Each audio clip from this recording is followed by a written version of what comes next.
तत्सवितुर्वरेण्यं भर्गो देवस्य धीमहि धियो यो नः प्रचोदयात्. Om Shanti Shanti Shanti. Namaste, my dear friends. In this video, I am going to narrate Kaivalya Upanishad. This Upanishad is the 12th among the 108 Upanishads and forms a part of the Artharva Veda. As the name suggests, this Upanishad deals with the ultimate state of Kaivalya leading to liberation. According to yoga philosophy of Patanjali, Kaivalya is the state of enlightenment where Purusha is established in his real nature of superconsciousness. It is attained by transcending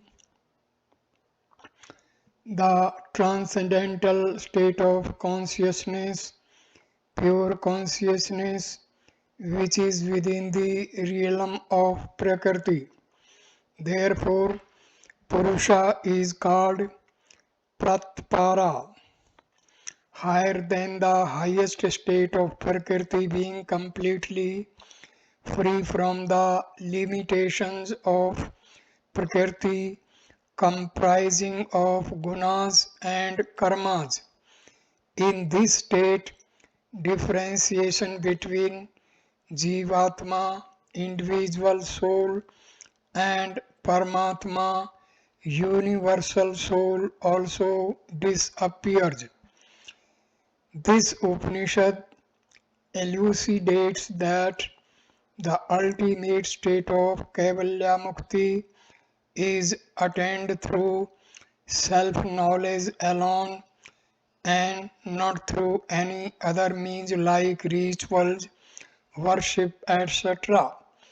For this end, the Upanishad prescribes meditation and self-investigation. It is not enough if one separates Purusha from Prakriti through yogic samadhi or self-investigation, as the schools of Sankhya and Yoga believe. The ultimate aim is the non-dual realization of the self as identical with all, where one sees all in the self and the self in all. As long as there is a notion of difference between Jivatma and Paramatma, Kaivalya Mukti will remain elusive. This Upanishad removes the illusion of Maya and reveals the non-dual nature of the self. This Upanishad is very valuable for the students of Advaita Vedanta. This Upanishad commences its exposition with a quest for Brahma Vidya, says Ashvalayana, who was a teacher of Rig Veda, did not find satisfaction in the rituals and sacrifices inculcated by the Vedas. He discovered that virtues inculcated through religious observance of rituals and sacrifices grant only worldly prosperity and not immortality. The Upanishads declare that Immortality is attained through knowledge of Brahma alone. He therefore begins his quest for Brahma Vidya, which destroys all illusion. This Upanishad is strongly recommended for daily recital for aspirants who belong to the highest order of life, which is sannyasa ashram. However, those who have developed fourfold qualifications sadhana chatustaya but have not yet reached the state of atyasarmi because of a heavy burden of past karmas will be able to destroy their past sins through the regular study of this Upanishad. Shanti Mantra. Om सह नाववतु सह no भुनक्तु सह वीर्यं कर्वावहे तेजस्वी नावधीमस्तु मा विद्विषावहि. Om Shanti Shanti Shanti. May Brahma protect us, both the teacher and the disciple. May Brahma be pleased with us both. May we work together with vigor. May our study be illuminating. May we not hate each other. Om. Peace, peace, peace. Verse number 1. Atha Ashvalayano Bhagwantam Parmeshthi Mup Sameptivach Hadihi Adihi Bhagwan Brahma Vidyam Varishtham Sada Sadbhi Sevemanam Nigudham Yaya Chirat Sarv Papam Vepohye Prat Param Purush Yati Vidwan. Then says Ashvalayana approached the Lord Brahma Parmeshthi and said, O Lord, teach Adihi Brahma Vidya, the supreme knowledge, always inculcated by the noble, concealed Nigudam, through which a wise person instantaneously achirat wipes out all sins and attains the Purusha higher than the highest Pratpara.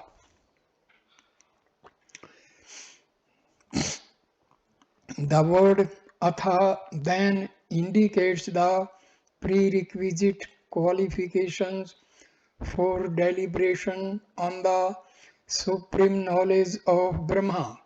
This word does not indicate a successive state of mind attained after discharging the obligatory duties prescribed in the Vedas. The Upanishads have demonstrated the futility of Vedic Nitya Karmas, obligatory duties for the attainment of Brahma Vidya, because this knowledge is not subservient to the rituals.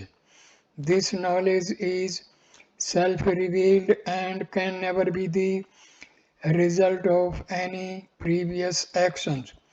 Rituals prescribed in the Vedas grant only worldly prosperity and enjoyment in heaven and do not promise emancipation.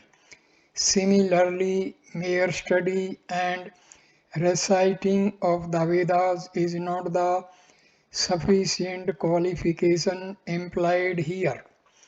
A wise person who has given up all desires to enjoy the fruits of actions inculcates virtues and purity of mind through the Vedic rituals and Upasana worship, which makes him competent for Brahma Vidya.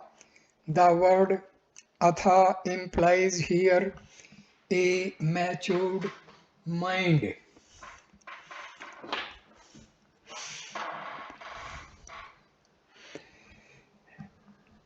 Atha implies here a matured state of mind and intellect attained after discriminating the eternal from the ephemeral, developing dispassion from the enjoyment of the fruits of actions in this world and the next, restraining the mind and the senses and longing for liberation. These qualifications alone make one eligible for Brahma Vidya. The sage approached Lord Brahma only after acquiring the fourfold qualification for Brahma Vidya, viz. Viveka, discrimination, Vairagya, dispassion, Sadsampada, six virtues comprising of Sama, Dama, Uparti, Titiksha, Shraddha, and Samadhana, and Mumukshtuvam, longing for liberation. This supreme knowledge of Brahma is inaccessible to those who have not acquired this prerequisite qualification. Isvara consciousness is said to be the highest state from the point of this relative world. The word pratpara here means a state higher than the state of Isvara. Brahma Vidya cannot manifest in one who lacks discrimination. The Chandogya Upanishad describes that this Brahma Vidya is attained through the observance of brahmacharya, because for one whose mind has been distracted by the thirst for sense objects, there is no possibility of discriminating knowledge with regard to the innermost self. Says Badrayana in his Brahma Sutra, mentions that this supreme knowledge belongs to those who are Urdhvretas, or those who observe continence. For this indeed is the teaching of the Vedas. Therefore, now follows the prescription of monastic life. Renunciation of triple means prescribed in the Vedas. तस्मै स होवाच पितामहश्च श्रद्धा भक्ति ध्यान योग दवेहि न कर्मणा न परजया धनेन योगेन्यके अमृतत्वमानशु. This is stanza number 2. And to him the grandsire Brahma said, know this by means of faith, devotion, and meditation, not by works, not by progeny, nor by wealth, but by renunciation alone. Some have attained immortality. Taittiriya Upanishad describes Shraddha as a function of the intellect. It is through this faculty that a sincere person understands the true import of scriptural injunctions. Bhakti is the derivative of love which is associated with the spiritual heart.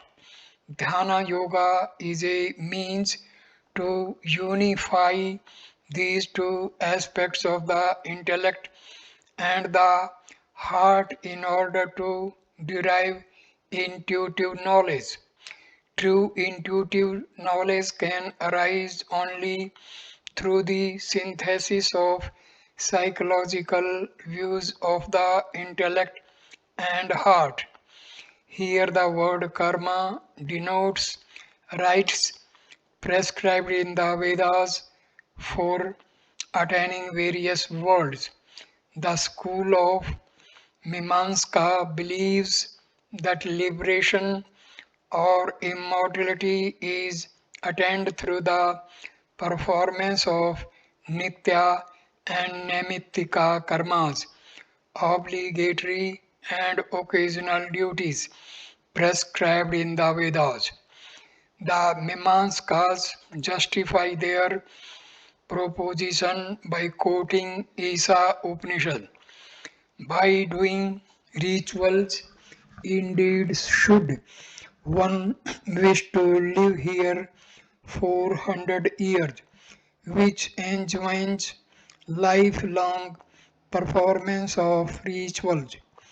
They argue that liberation cannot be attained through knowledge, and even if knowledge is accepted, it must be subsidiary to actions or a combination of knowledge and actions.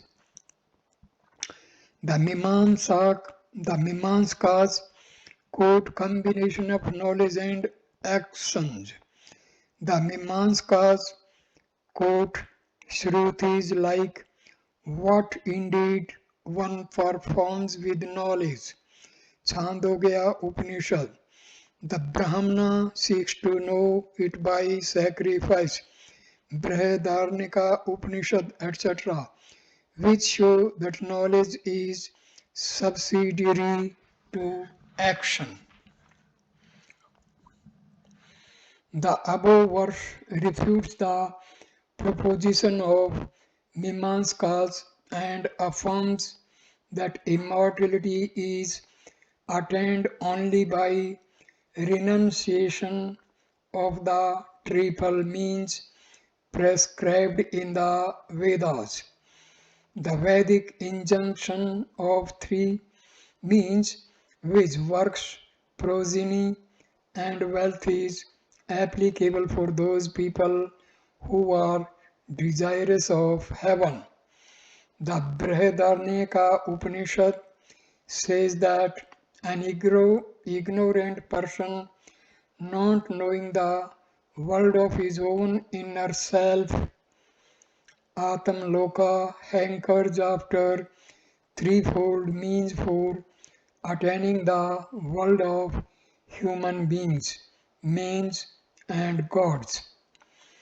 This Upanishad further elaborates that these threefold means are desire for wife, prerequisite for performing rites in order to attain the world of human beings, desire for son, for getting rid of the debt to gods which will enable one to attain the world of gods, and the desire for wealth, for performing rites in order to attain the world of means. Thus, an ignorant person hankering after these desires attains perishable worlds and not the eternal world of his own inner self. The Mundaka Upanishad says, thus, perishable indeed are these 18 constituents of sacrificial fires. The same Upanishad says in the sequel that men engaged in karma do not understand the truth. The Lord in the Gita, chapter 2, stanza number 70 says that liberation or immortal life is only for the sannyasi who has renounced all these desires and is a man of steady wisdom, but not for him who has not renounced and is pursuing the objects of desires. The one who renounces all the desires in their entirety attains the world of self, Atma Loka, and verily becomes Supreme Brahma in this life itself. This is called Sadhyo Mukti or instantaneous here and now liberation. But those aspirants who, because of some obstacle such as desire to enjoy the pleasures of Brahmaloka, fail to attain this Atmaloka. They first attain Brahmaloka after the earthly sojourn and subsequently merge with the Supreme Brahma on intuitive realization of the self. This is called karma mukti or gradual liberation. The next verse lays down both of these paths. Stanza number 3. Nakam nihitam guhayam vibhrajate yad yatyo vishanti Vedant Vigyan Sunischitartha Sannyas Yogad Yatyah Shuddh Sattvaha Te Brahm Loketu Prant Kale Pramrta Pri Muchyati Muchanti Sarve. Higher para than the heaven, Nakam, abiding nihit in the cavity of the heart, shining brilliantly into which man of self restraint yati enter vishanti. Those men of self restraint yati who, having purified their minds through sannyasa yoga, have well ascertained through the intuitive knowledge, Vijnana of the Vedanta. They all enter into Brahmaloka at the time of final end and attain the highest immortality, being liberated from all the relative existence.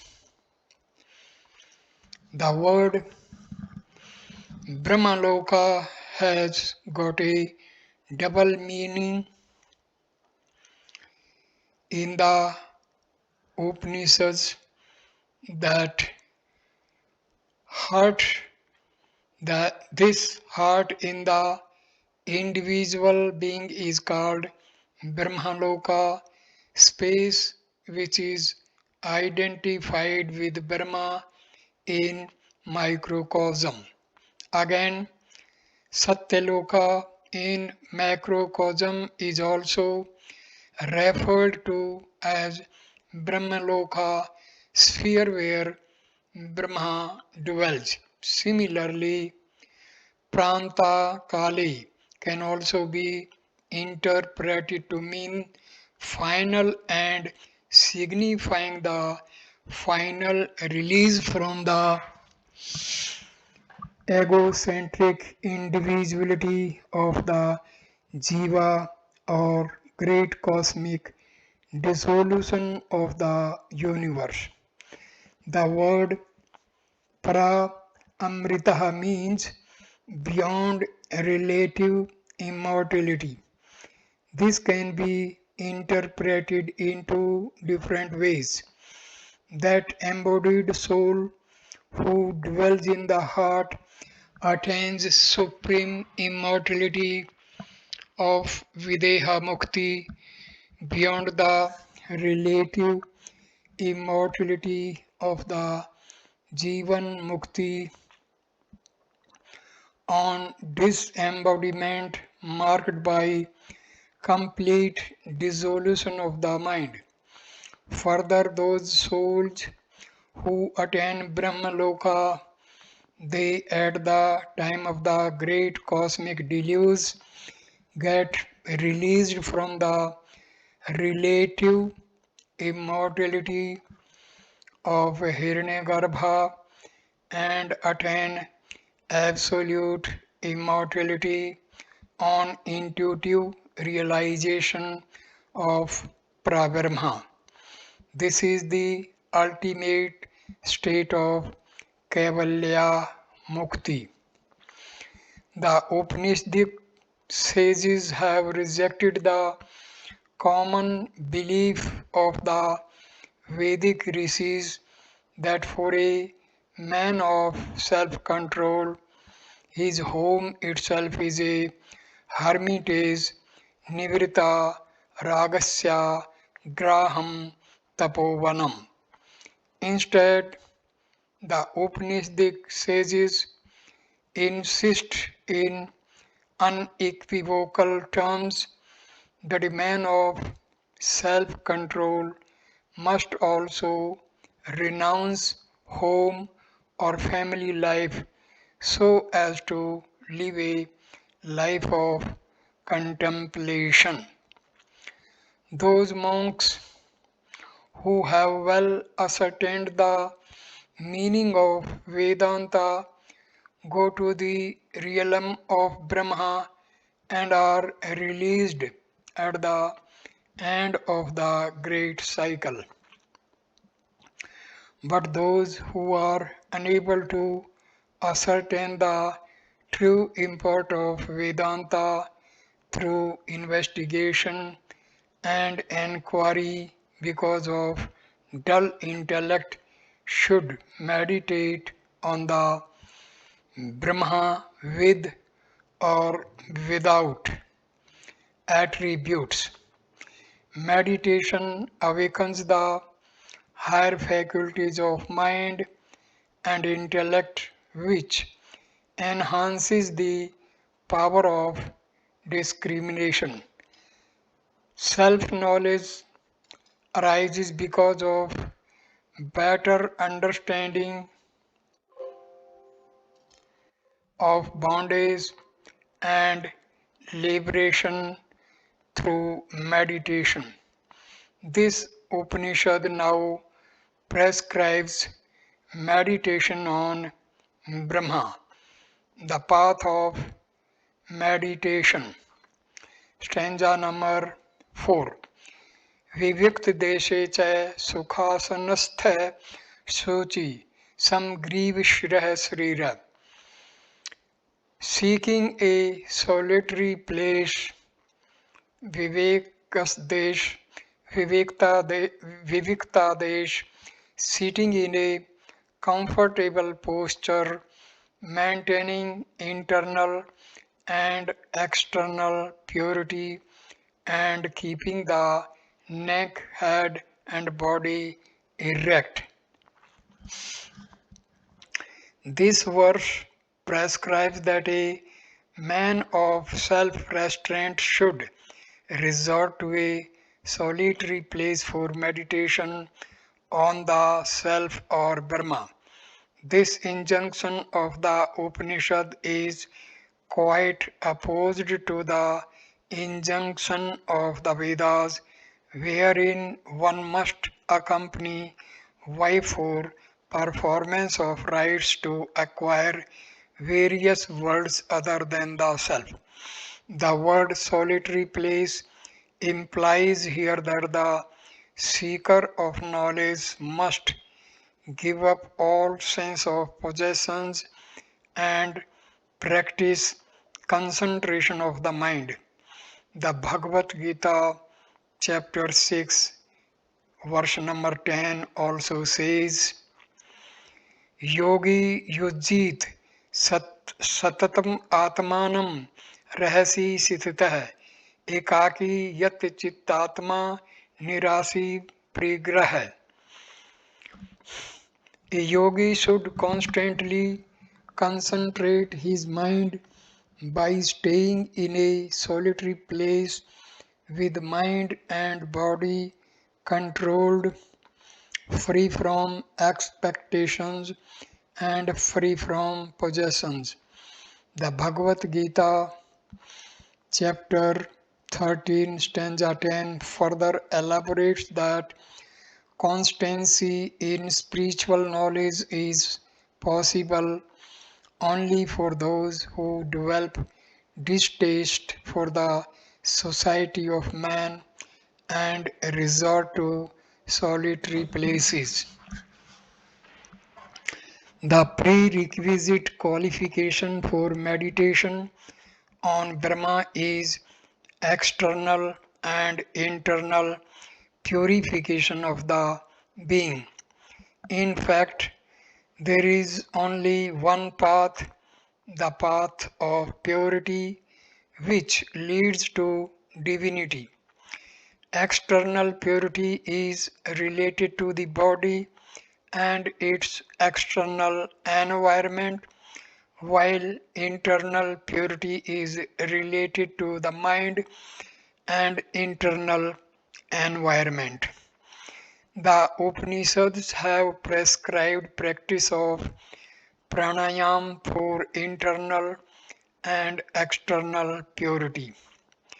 When one repeats with prolonged breath 3 times the Gayatri with its 7 Vyavahartis and Parnava along with Siras joining after it, one destroys impurities of the body and mind. The Vedas have also laid down many purificatory rites for external and internal purifications. One must first acquire external and internal purity through karma yoga and karma sannyasa, disinterested performance of actions without any bounden duty, and then give up all scriptural duties, also being intent on the absorbs in Brahma. The Bhagavad Gita, chapter 6, stanza number 11, stipulates that a yogi seeking success in dhyana yoga should firmly establish himself in a clean place on a seat which is neither too high nor too low and made of cloth, skin, and kusha grass, places successively one below the other. Posture should be steady and comfortable for prolonged meditation. This Upanishad lays down that during meditation, neck, head, and body should be held erect in one line. Sama Griva Siraha Sariraha. Vertebral column should be perpendicular to the Plane of asana, seat for steady posture. This facilitates ascent of Kundalini Shakti. The Bhagavad Gita, chapter 6, stanza number 13, also lays down the guidelines for posture of the body. Samam Kaisro Grivam Gharyanchalam Sitrah Sanprekshah Nasikagram Swam Diswan Avalokyan, holding the body, head and neck erect and still, gazing at the tip of the nose, fixing the mind in the self. Yogi should not look around. Svetasvatra Upanishad also stipulates similar injunction for meditation, thus holding the body in balance with three limbs, head, chest and body erect. The scriptures say that through the meditation on the infinite, posture is made steady. Further, it is only a purified mind that can be steady and qualified for meditation. Through meditation, the mind is rendered pure, being free from all modifications. Thus, there is a cyclic cause and effect relationship between the external and internal nature of the being. The next verse prescribes the method of meditation on Brahma for those who have given up duties prescribed for various stages of life, that is, monks, and have become passionless and free from vices. Stanza number 5. Atyasramastha sakle indriyani niruddha bhaktaya savgurum pranamya हृत्पुण्डरीकं विरजं विशुद्धं विचन्ति मध्ये विशदं विशोकम्. Transcending ati all asramas, stages of life, restraining all the senses, reverentially saluting mentally or physically one's own perceptor in visible or invisible form. One should meditate in the center of the lotus of the heart, which is untainted, virajam passionless, ever pure, vishuddham, free from vices, shining wisdom, and bereft of sorrow, vishokam. The above verse mentions that the aspirant of Kaivalya Mukti should transcend all man-made asrama, dharma, and embrace the highest order of life of Paramhansa.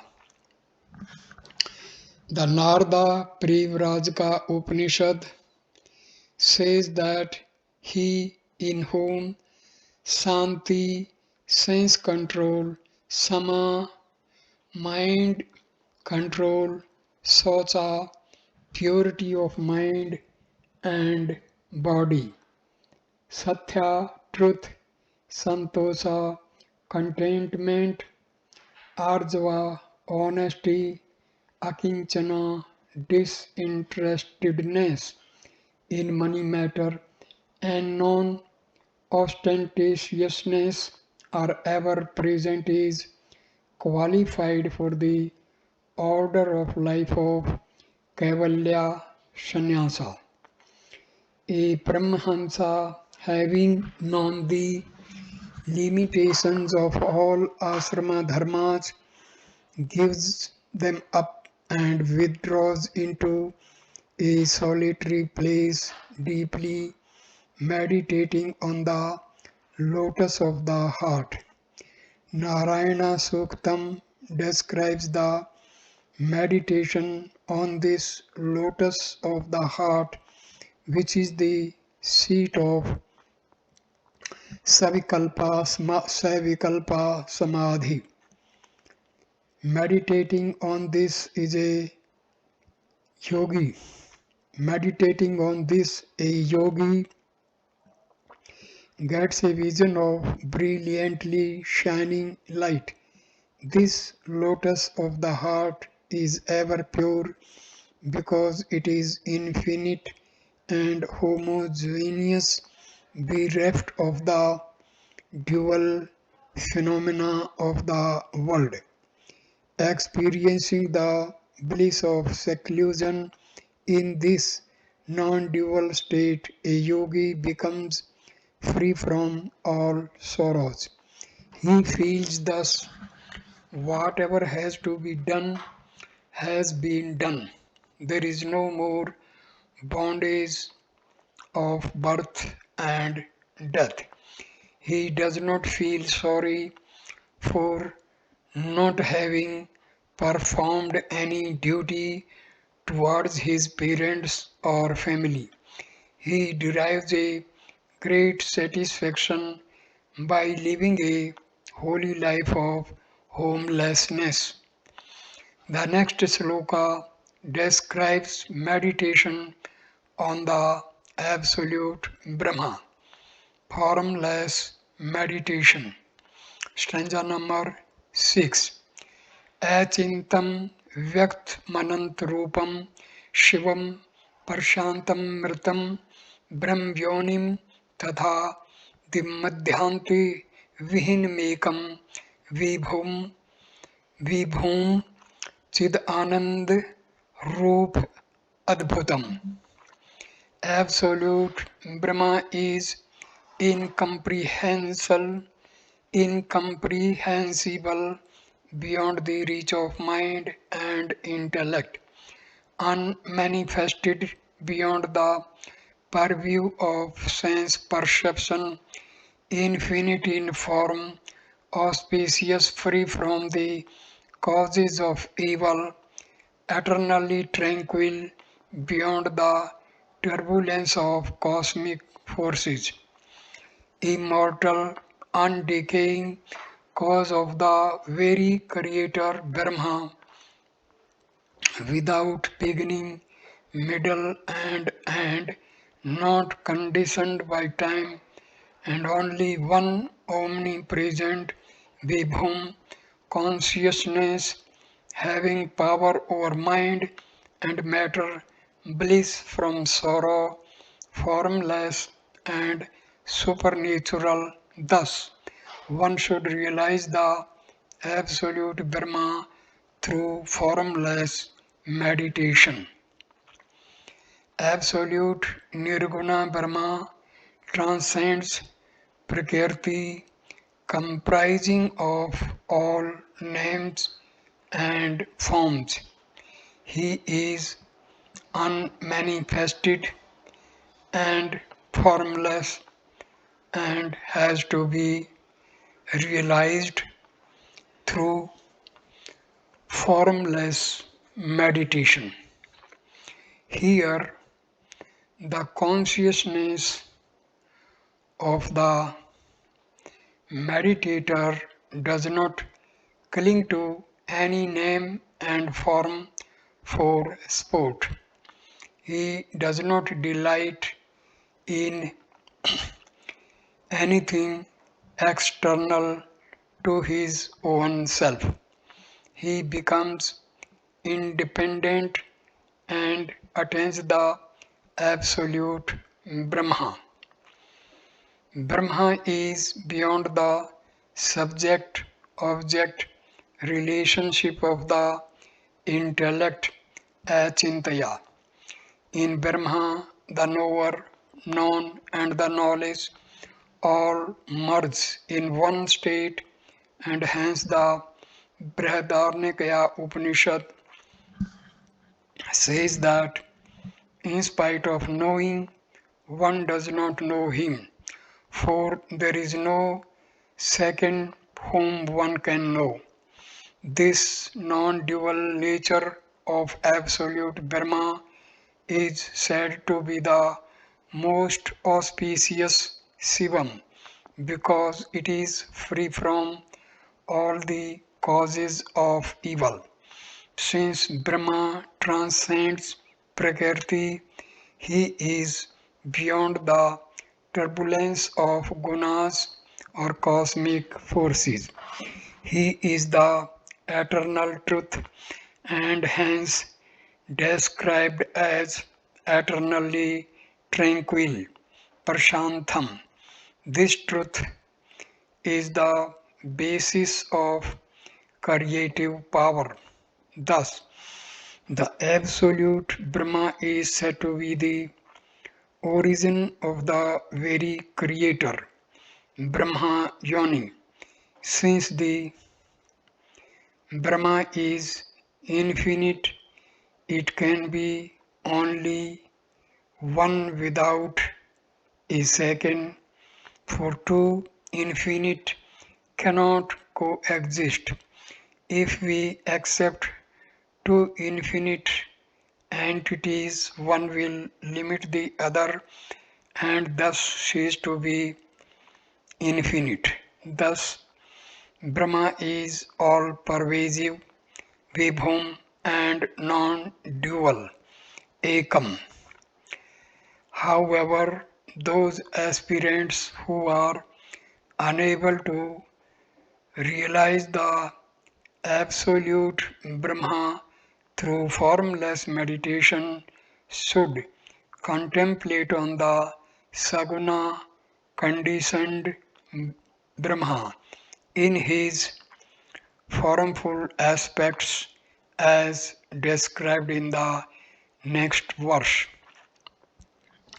Formful meditation, stanza number 7. Uma Sahayam Parmeswaram Prabhum Trilocanam Nilkantham Prashantam Dhyatva Munirgacchati Bhut Yonim Samast Saksim Tamsah Prastat. Conditioned Brahma is associated with creative power Uma.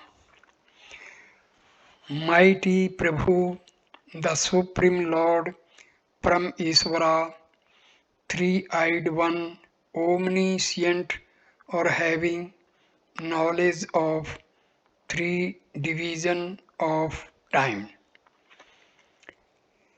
Blue naked, who absorbed the poison of vasanas, eternally tranquil, meditating thus on the conditioned Brahma, a sage attains him who is the source of entire creation, witness of everything and beyond darkness of manifested world.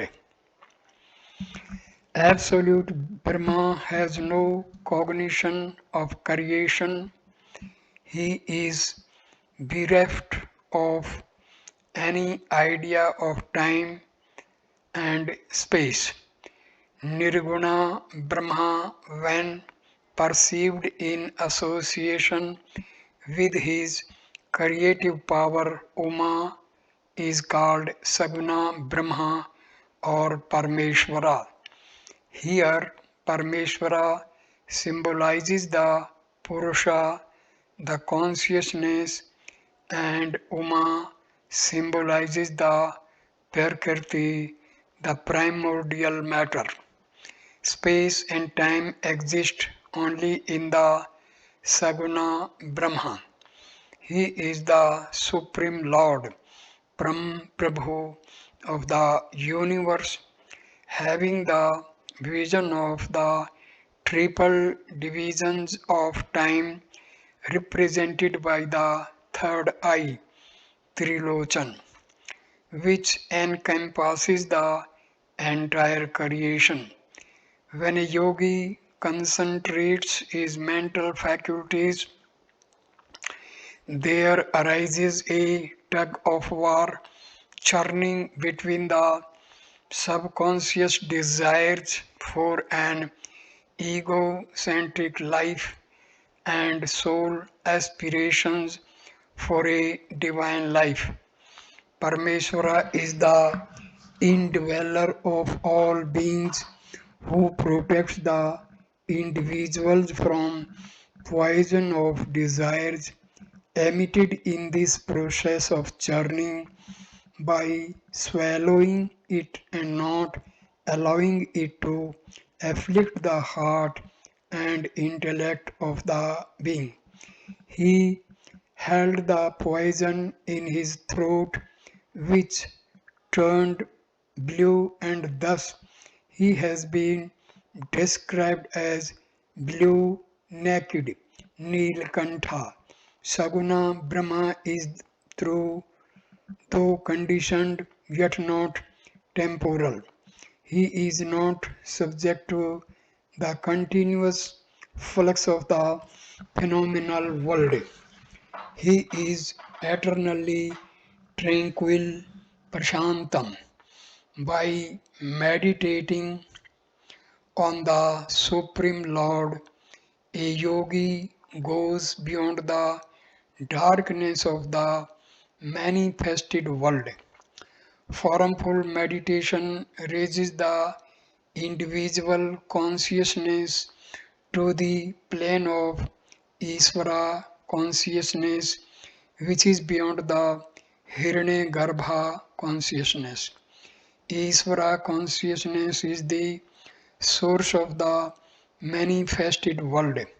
Bhuta Yonim or Hiranyagarbha, and very often referred to as transcendental consciousness.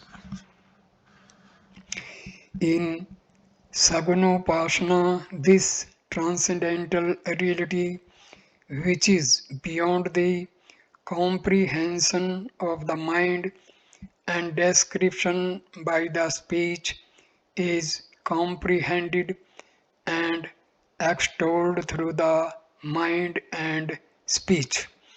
During the initial stages, Sagunopasana takes the form of external worship performed with the help of mystical symbols or idols of various deities.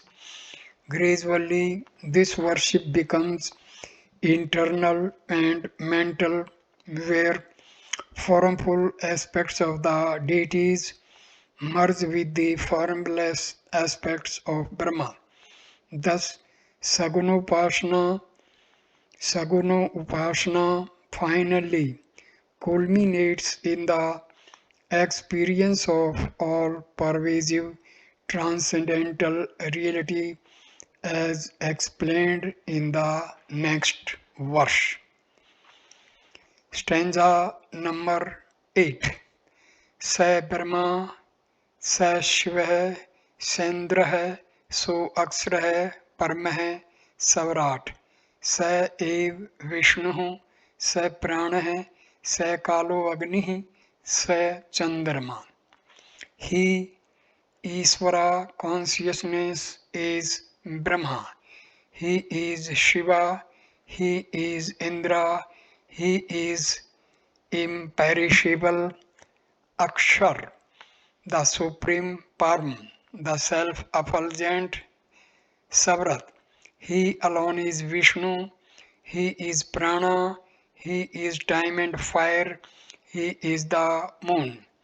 The above verse refers to the transcendental consciousness associated with the Isvara and not to the superconsciousness associated with the absolute Brahma. Both of these states are non-dual and all-pervasive, placed like the warp and woof. However, transcendental consciousness is conditioned by cause alone, while superconsciousness is bereft of any cause.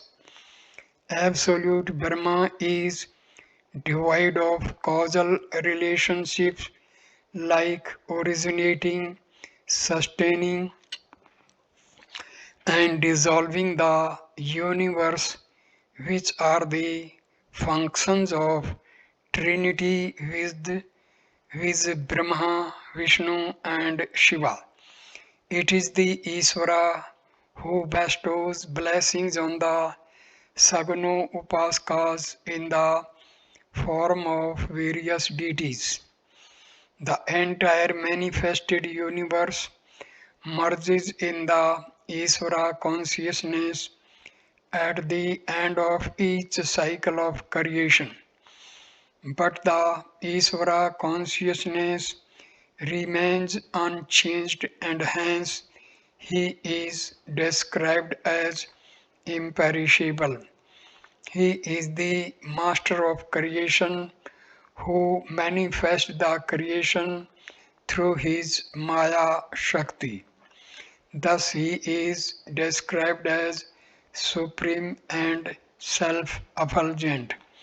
Various names and forms do not limit his all-pervasive nature. Formful meditation on the deities leads to an identity with the all-pervasive transcendental reality of Isvara consciousness. This experience of transcendental reality brings about the cessation of all sufferings arising due to attachment to sense objects. Identification with this all pervasive transcendental reality bestows happiness and destroys afflictions, kalesha of the body and mind. However, since the consciousness of the meditator clings to Isvara consciousness and delights in it, he does not attain independence or Kaivalya of superconsciousness state called Turiya. Immortality of absolute Brahma is only for those who transcend this relative highest immortality through self-knowledge. Kaivalya Mukti is through self-knowledge alone. Stanza number 9. स एव सर्वं यद्भूतं यच्च भव्यं सनातनं ज्ञात्वा तं मृत्युं तेति नान्यः पन्था विमुक्तये. He alone is all that was and all that will be, the eternal. By knowing him through self-knowledge, one transcends death. There is no other path to liberation. The definite conclusion of Vedanta is that immortality is attained through the intuitive realization of Brahma alone. Meditation only helps in the purification of the consciousness, which enhances the power of discrimination of the intellect. Immortal life belongs to those who discriminate between the transient and the eternal and turn their minds inward in the heart by renouncing all other desires. The next verse describes the absolute liberation, Kaivalya, which is attained here and now without any necessity to follow any path outside one's own self. Stanza number 10. Sarvabhut satham atmanam sarvabhutani chatamni sampashyan brahmaparam yati Jnanen hetuna.